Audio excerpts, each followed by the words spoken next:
Roland Emmerich, bonjour. Bonjour. Vous êtes le directeur départemental de la concurrence, de la consommation, de la répression des fraudes. 3 dénominations en un, concurrence, consommation et répression des fraudes. Comment fonctionnent vos services ?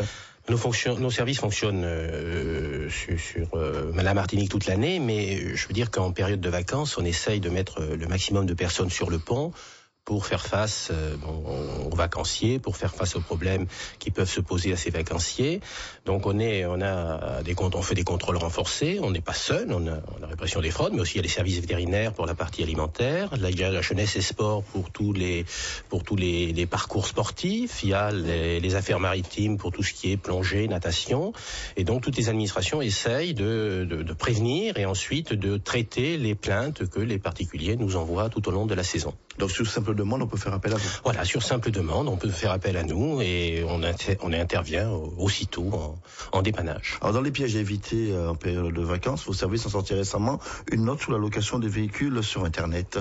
Oui, c'est vrai que c'est pas parce que les administrations interviennent que le consommateur doit prendre pour argent comptant tout ce qu'on lui dit. Même s'il est en vacances, le message à faire passer, c'est qu'il faut qu'il fasse preuve de vigilance et peut-être même encore plus que d'habitude.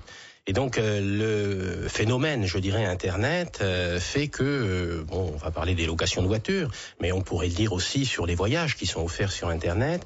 Il faut que le consommateur se fasse et s'habitue à ce nouvel outil. C'est-à-dire que, par exemple, il y a l'identification obligatoire de son partenaire qui apparaît sur Internet. Si sur un site, il n'y a pas d'identification, on ne sait pas avec qui on traite, eh bien on change de site et on ne prend pas langue avec ce site-là. Sur les problèmes des voitures, mais aussi sur des problèmes de voyage. Dans l'internet, vous voyez apparaître des prix. Il faut bien voir qu'est-ce que recouvrent ces prix, qu'est-ce qu'il y a, les prestations incluses dans le forfait, celles qui ne le sont pas. Enfin, dernier danger sur l'internet, c'est souvent il faut décliquer un petit peu, parce que si vous ne cliquez pas et si vous prenez la page telle qu'elle est et si vous la validez, vous vous trouvez avoir souscrit des assurances complémentaires qui vous sont sûrement inutiles, des frais à charge, d'entretien, de réparation du véhicule quand vous le rendez. Et donc, encore une fois, vous ne validez que lorsque vous avez absolument bien fait preuve de vigilance. Il y a un phénomène de plus en plus répandu maintenant. On échange sa maison, c'est économique, mais c'est risqué par rapport aux dégâts possibles dans les maisons. Là, dans ce qui est immobilier, que ce soit des échanges, que ce soit des locations en meublé, c'est, disons, un peu toujours le même danger. Le danger, c'est d'avoir une location qui ne correspond pas du tout à ce qu'on vous a promis, qui ne correspond pas du tout à ce que vous avez souscrit. Alors, en location saisonnière en meublé, le consommateur a quand même une garantie, grâce à la réglementation, c'est qu'il faut qu'on lui envoie un état descriptif détaillé, obligatoirement avant la location. Donc là, déjà, il a une idée, et si ça ne correspond pas, il a un élément probant pour attaquer.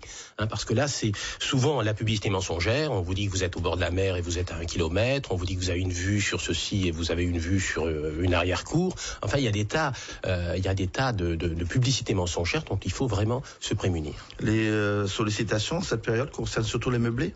Alors, il y a les meublés. Bon, une bonne partie aussi, c'est l'hébergement. C'est aussi, je veux dire, un petit peu la restauration. C'est aussi les restaurations rapides, c'est aussi les tables d'hôtes, enfin tout ce qui est un peu typique, les auberges à la ferme, les quelques auberges à la ferme.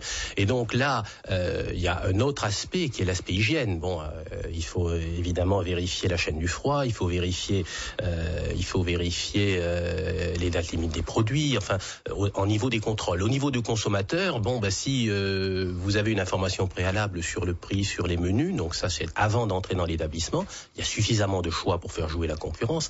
Et si vous entrez dans l'établissement et que vous trouvez quelque part que ce n'est pas absolument propre, que ce n'est pas nickel, eh bien vous sortez et vous allez dans un autre établissement. Ne prenez pas le risque d'une intoxication alimentaire alors que vous avez l'embarras du choix dans tous les lieux avec des restaurants. Autre dossier, le téléphone mobile. On sait que généralement en période de vacances, c'est le moment où les factures ont tendance à s'envoler. Alors le téléphone mobile, c'est, j'allais dire, au hit parade des plaintes que l'on reçoit tout au long de l'année, et un petit peu le number one avec Internet, c'est un petit peu nos deux principaux sujets de plainte.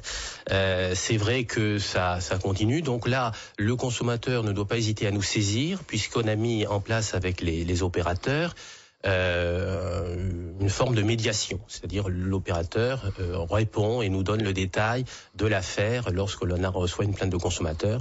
Donc là, ça permet déjà de régler une bonne partie des problèmes.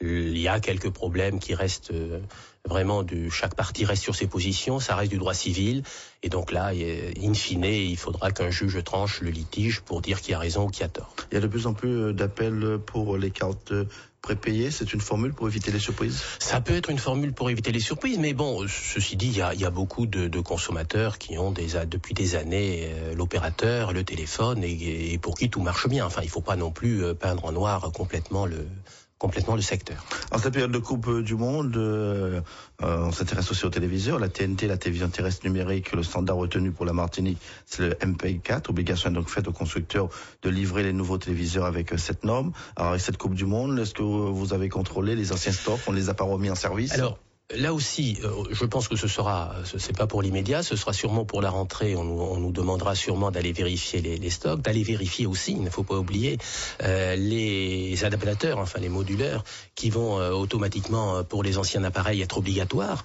et donc pour lesquels il faudra vraiment vérifier qu'il n'y ait pas d'abus et qu'il n'y ait pas d'arnaque. Par contre, pour le consommateur qui aurait l'occasion d'acheter une télévision en ce moment, donc bien se renseigner si cette télévision est bien compatible et que on ne lui remette pas, on ne lui fourgue pas un ancien modèle. Donc il faut là aussi qu'ils soient encore une fois vigilants. Le dernier secteur abordé maintenant concerne la restauration avec les services sanitaires.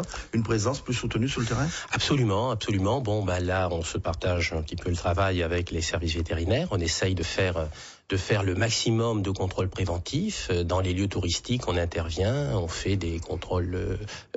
c'est-à-dire presque des opérations coup de poing où on essaye de voir le maximum de restaurants avant la saison.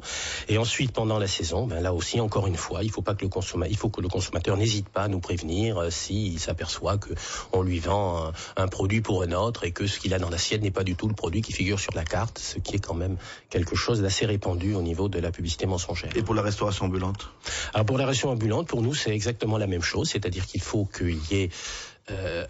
d'une façon adaptée, une chaîne du froid. Donc il faut qu'il y ait soit des glacières, soit des places techniques. Enfin, il faut la réglementation impose une température des denrées. Donc ensuite, le mode opératoire appartient aux professionnels et ça peut être un mode opératoire qui est compatible avec la vente sur le bord des routes. La dernière question concerne les voyages.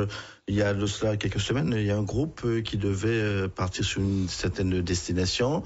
Un élément de ce groupe était malade. L'organisateur ne voulait pas prendre en considération l'annulation du voyage. Est-ce normal? Alors là aussi, il faut être très très prudent. Lors d'un voyage, et qui n'est pas un vol sec, lors d'un voyage, avec une agence, on souscrit un contrat. Donc ce contrat, il prévoit un certain nombre de clauses, il prévoit un certain nombre d'assurances, et évidemment, le voyagiste va faire jouer ce contrat, ce qui est, comme on dit souvent, c'est la loi des parties. Donc, s'il n'est pas prévu s'il n'est pas prévu de clause de retrait, eh bien, le consommateur doit payer, qu'il fasse ou pas le voyage. Alors ça, c'est la théorie, bien entendu.